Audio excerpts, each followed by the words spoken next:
देखिए हम बात कर रहे थे कोसेल और लुईस के तथ्यों की। तो फर्स्ट जो पोस्टुलेट था वो हमने कर लिया था, ठीक है। सेकंड पोस्टुलेट क्या था कि जो हेलोजन परमाणु जो होते हैं, जो हेलोजन एटम होते हैं, वो क्या करते हैं, इलेक्ट्रॉन को ग्रहण करते हैं, इलेक्ट्रॉन को एक्सेप्ट करते हैं। इलेक्ट्रॉन को एक्सेप्ट करके वो क्या करते हैं, ऋणायन का निर्माण करते हैं, एनायन का निर्माण करते हैं। और जो क्षार धातुएं होती हैं, ठीक है बेटा, जो क्षार धातु होती है वो इलेक्ट्रॉन को त्याग कर, इलेक्ट्रॉन को डोनेट करके केटायन का निर्माण करती है, मतलब धनायन का निर्माण वो करती हैं, ठीक है।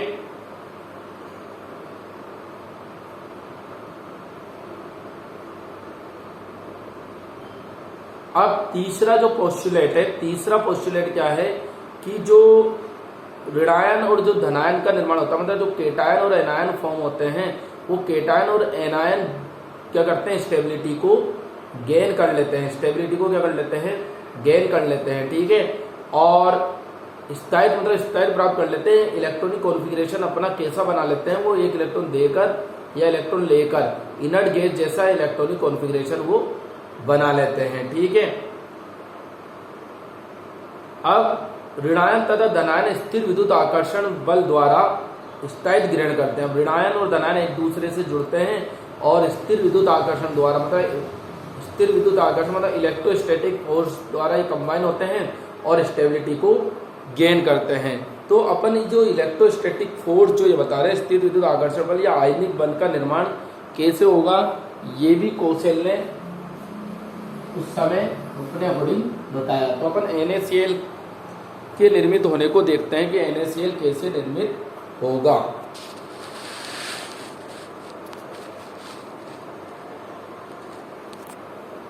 ठीक है, तो Na बात करते हैं, Na सोडियम, Na का अगर इलेक्ट्रॉनिक विन्यास लिखें तो क्या होता है, नियोन 3s1, और ये अगर एक इलेक्ट्रॉन रिमूव कर दे तो क्या बन जाता है, Na प्लस बन जाता है। Na से क्या बन जाता है, Na प्लस, और एक इलेक्ट्रॉन क्या हो जाता है, रिमूव हो जाता है। अगर Cl एक इलेक्ट्रॉन ऐड कर दें तो क्या बन जाता है, ये Cl माइनस, ठीक है।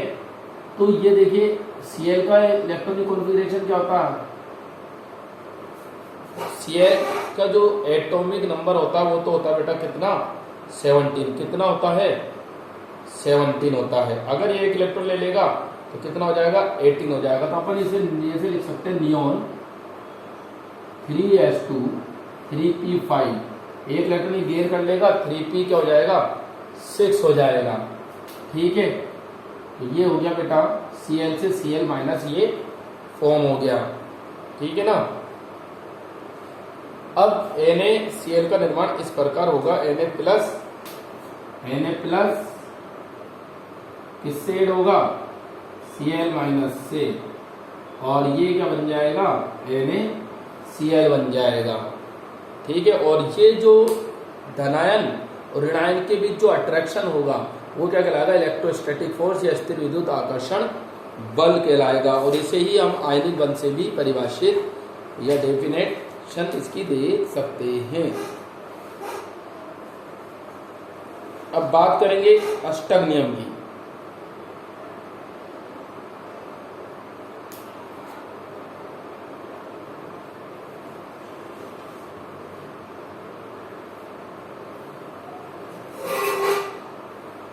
लिखिए, फिर मैं आपको एक्सप्लेन भी करूंगा। देखिए कोसेल ने ही अष्टक नियम दिया, लिखो सन 1916 में, सन 1916 में, इन 1916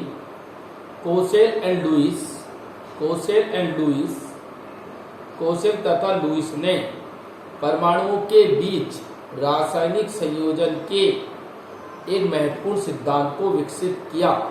इन 1916 Kossel and Lewis develop a theory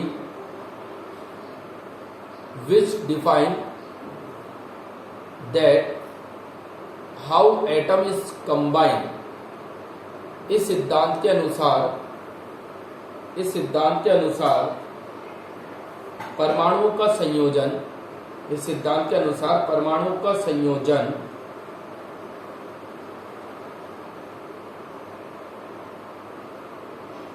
को बताया। इस सिद्धांत को रासायनिक आबंधन का इलेक्ट्रॉनिक सिद्धांत भी कहते हैं। Electronic theory of chemical bonding, रासायनिक आबंधन का इलेक्ट्रॉनिक सिद्धांत भी कहते हैं। इस सिद्धांत को रासायनिक आबंधन का इलेक्ट्रॉनिक सिद्धांत भी कहते हैं।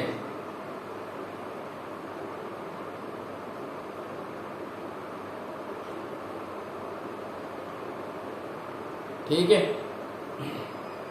देखो इस सिद्धांत के अनुसार परमाणु का संयोजक इलेक्ट्रॉन के एक परमाणु से दूसरे परमाणु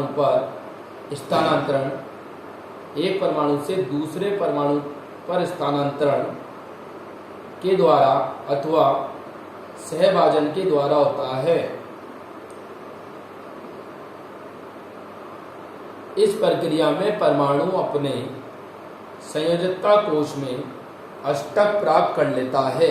इस संयोजन में परमाणु अपने संयोजकता कोश में अष्टक प्राप्त कर लेता है। क्या कर लेता है? अष्टक प्राप्त कर लेता है। इसे अष्टक नियम कहा जाता है। मतलब कोई भी जो परमाणु है वो क्या चाहता है? स्टेबिलिटी को गेन करना चाहता है। और स्टेबिलिटी को गेन करने के लिए, स्टेबिलिटी को बनाए रखने के लिए या स्टेबिलिटी को प्राप्त करने के लिए, स्थायित्व प्राप्त करने के लिए वो परमाणु क्या करता है? या तो इलेक्ट्रॉन का साझा करता है या फिर इलेक्ट्रॉन का आदान प्रदान करता है। और ये साझा और इलेक्ट्रॉन का जो ट्रांसफर होता है, ये मतलब शेयरिंग, और जो इलेक्ट्रॉन का ट्रांसफर होता है उस ट्रांसफर से वो अपने आउटर मोस्ट शेल में 8 इलेक्ट्रॉन क्या करता है? बना लेता है। 8 इलेक्ट्रॉन को बना लेता है। ठीक है, आ रही बात समझ में? तो इस तरीके से ये आउटर मोस्ट शेल में कोई भी एटम 8 इलेक्ट्रॉन बनाए रखना चाहता है। ये क्या कहलाता है? Octet rule. Any atom by transfer of electron or by sharing of electron get stability and maintain 8 electron in its outermost shell. This is called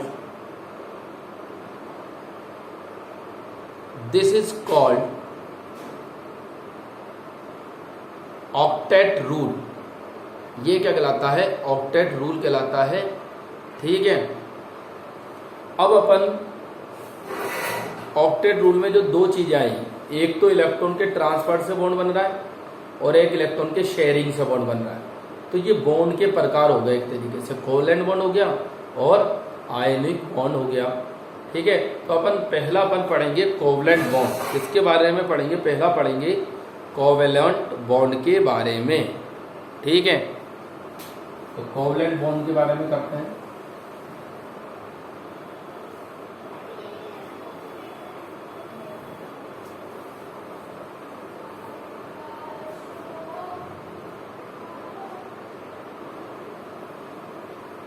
ठीक है,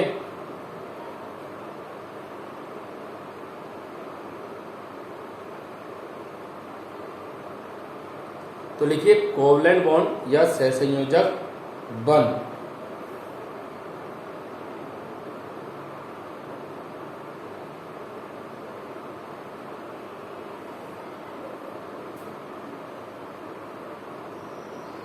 ठीक है, सहसंयोजक बंध की डेफिनेशन लिख लीजिए पहले। कोवैलेंट बॉन्ड लिखो, किन्हीं दो परमाणुओं के मध्य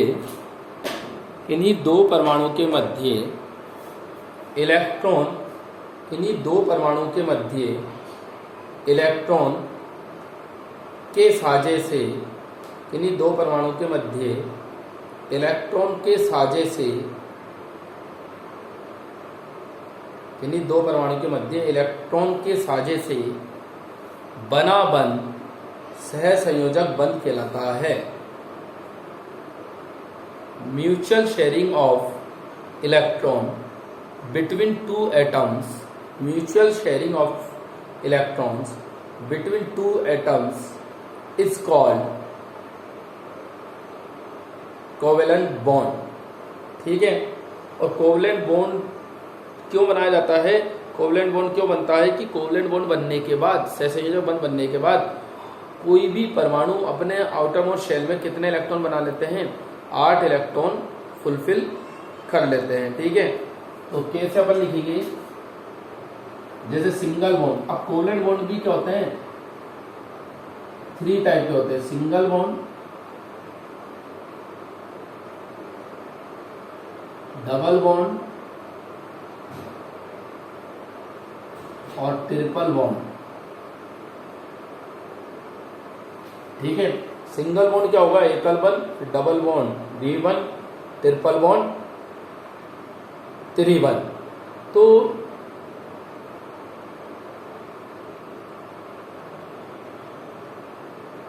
सिंगल बॉन्ड में क्या होगा, एकल बंध में क्या होगा, 2 परमाणु के मध्य केवल एक एक इलेक्ट्रॉन का ही क्या होगा, साझा होगा। डबल बॉन्ड में क्या होगा, 2 परमाणु के मध्य 2-2 इलेक्ट्रॉन का साझा होगा। ट्रिपल बॉन्ड में क्या होगा, 2 परमाणु के मध्य 3-3 इलेक्ट्रॉन का साझा होगा। तो इनका एक एक एग्जाम्पल कम से कम अपन देखेंगे।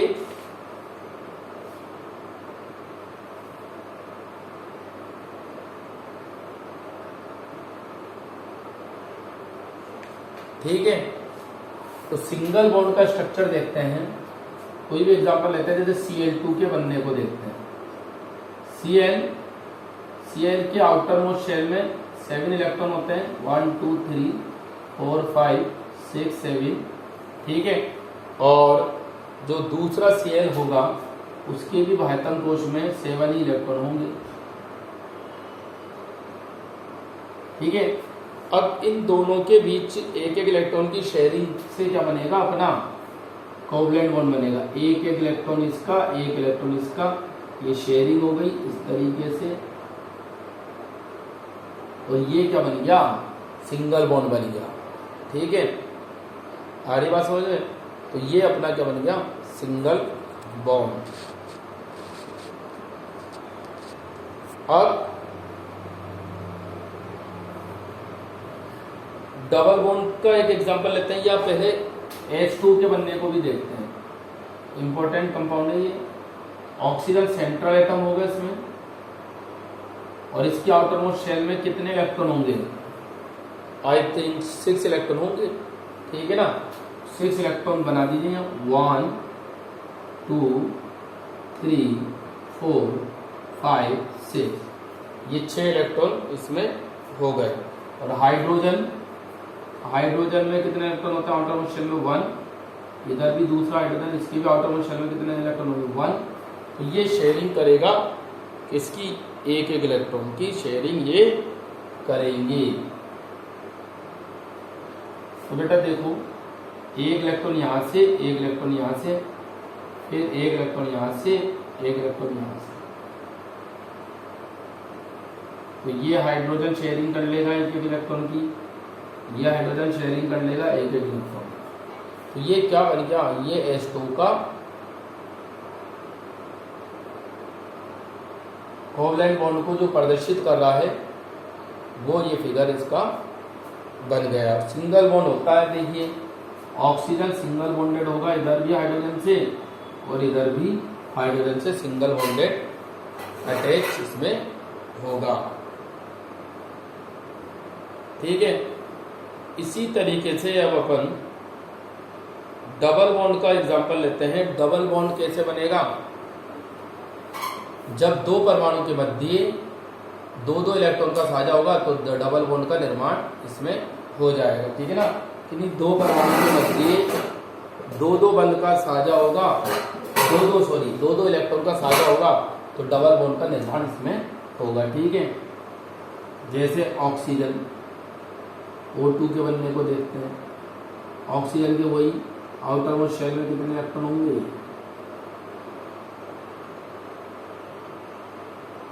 6। इधर ऑक्सीजन के भी आउटर मोस्ट शेल में 6 इलेक्ट्रॉन प्रेजेंट होंगे। ठीक है, ये दो दो इलेक्ट्रॉन का साझा कर लेगा, 2 इलेक्ट्रॉन इसके 2 इलेक्ट्रॉन इसके, ए से ड्रॉ कर सकते हैं, ये लीजिए, वेरी गुड, ठीक है। तो ये इलेक्ट्रॉन का साझा हो गया O2, और इनके बीच दो दो इलेक्ट्रॉन का साझा हुआ, मतलब डबल बॉन्ड का निर्माण इसमें हो गया, ठीक है। एक और एग्जाम्पल दे रखा है इन्होंने डबल बॉन्ड के लिए, एक दो एग्जाम्पल और गिवन है, जैसे CO2 ट्राई करके देखिए कि CO2 किस प्रकार बनेगा, ठीक है। CO2 में क्या होता है, कार्बन, ठीक है। कार्बन के आउटर मोस्ट शेल में कितने इलेक्ट्रॉन होते हैं, कार्बन के आउटर मोस्ट शेल में होते हैं इलेक्ट्रॉन, आउटर मोस्ट शेल में, हाँ 1s2 2s2 2p4, तो आउटर मोस्ट शेल में कितने इलेक्ट्रॉन है उसके, 2p4 नहीं 6 होता है ना, 1s2 2s2 2p2, तो 4 इलेक्ट्रॉन आउटर मोस्ट शेल में कार्बन की प्रेजेंट होते हैं, ठीक है। तो देखिए CO2 कैसे फॉर्म होगा,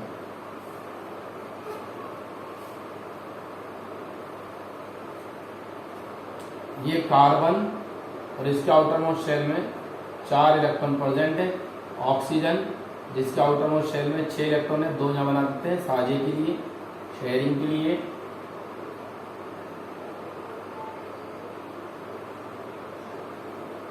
ये इस ऑक्सीजन के साथ,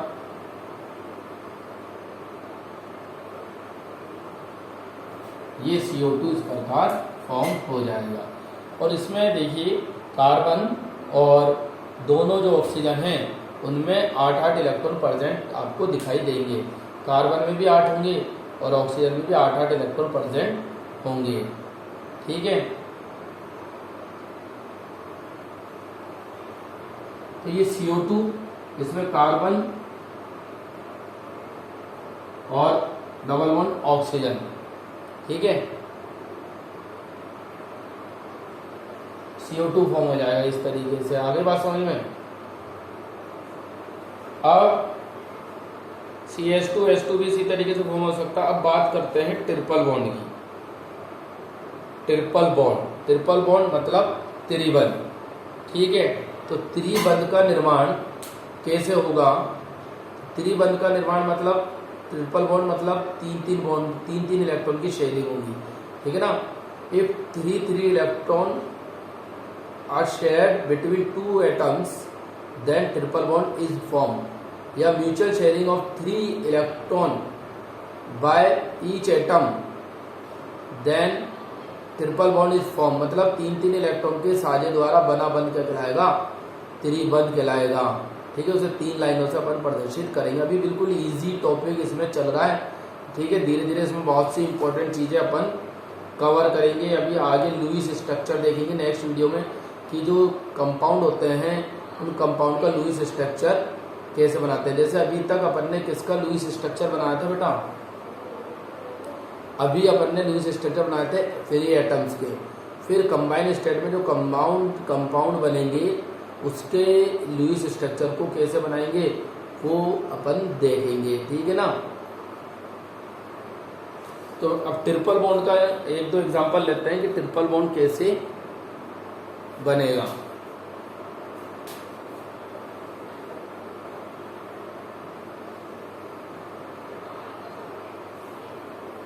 देखिए नाइट्रोजन के बनने को देखते हैं, N2 के बनने। नाइट्रोजन के आउटर मोस्ट शेल में कितने इलेक्ट्रॉन हैं,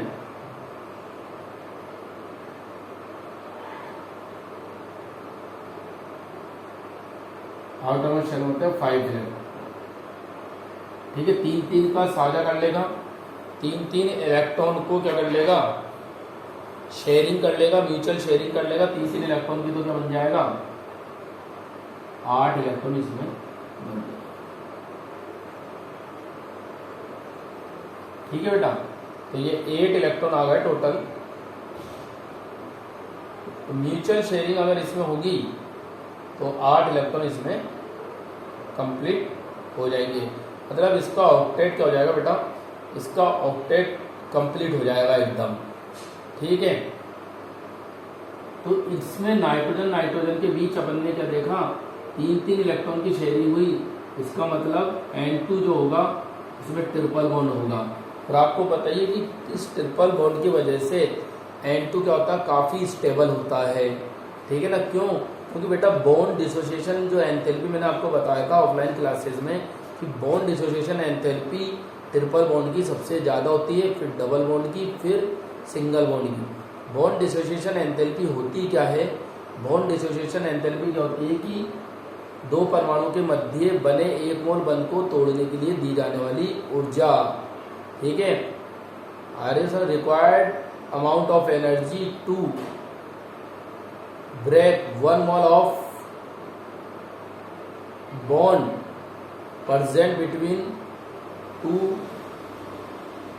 atoms is called bond dissociation enthalpy। तो नाइट्रोजन की जो बॉन्ड डिसोसिएशन एंथैल्पी है वो बहुत ज़्यादा क्या होती है, हाई होती है, मतलब उसको तोड़ने के लिए ज़्यादा एनर्जी की रिक्वायरमेंट होती है, इसलिए ये N2 क्या होता है, काफ़ी स्टेबल होता है। ठीक है, इसलिए एक क्वेश्चन अपन ने पी ब्लॉक में भी किया था, यहाँ दोबारा अपन बता देते हैं बात कि नाइट्रोजन जो होता है N2 वो कमरे के ताप पर अक्रिय होता है। ठीक है, तो नाइट्रोजन कमरे के ताप पर अक्रिय क्यों होता है? Why dinitrogen is inert at room temperature. तो जो नाइट्रोजन होता है वो कमरे के ताप पे अक्रिय क्यों होता है? तो उसका आंसर अपन यही लिखेंगे कि नाइट्रोजन के जो दो परमाणु हैं उनके मध्य क्या होता है, ट्रिपल बॉन्ड का निर्माण होता है। तो उस त्रिबंध की वजह से इसकी बंध वियोजन ऊर्जा क्या हो जाती है, अधिक हो जाती है, और सामान्य ताप पर या कमरे के ताप पर इतनी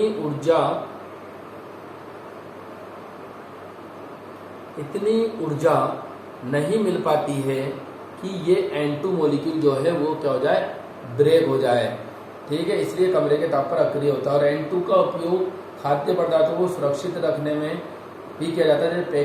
पैकेजिंग जो थैलीज होती हैं उनमें इसको भरा जाता है डाइनाइट्रोजन गैस को। और वायुमंडल में भी आपको पता है डाइनाइट्रोजन क्या है, 78% उपस्थित है। अब एथाइन का बनना भी देख लेते हैं। एथाइन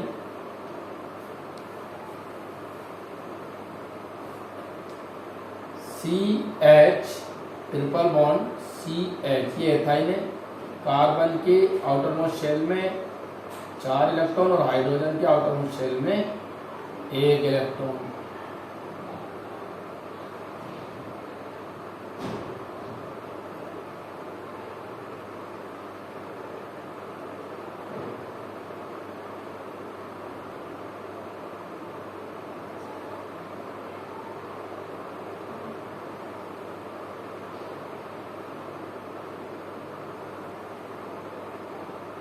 इस कार्बन की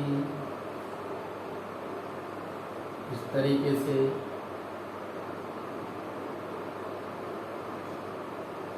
ये CH ट्रिपल बॉन्ड CH का क्या हो गया, निर्माण हो गया। ठीक है, तो इस वीडियो में हमने क्या देखा, जो कोसेल लुईस की अवधारणा थी उसके बारे में पढ़ा, और लुईस सिंबल कैसे बनाते हैं फ्री एटम के, उसके बारे में अपन ने पढ़ा।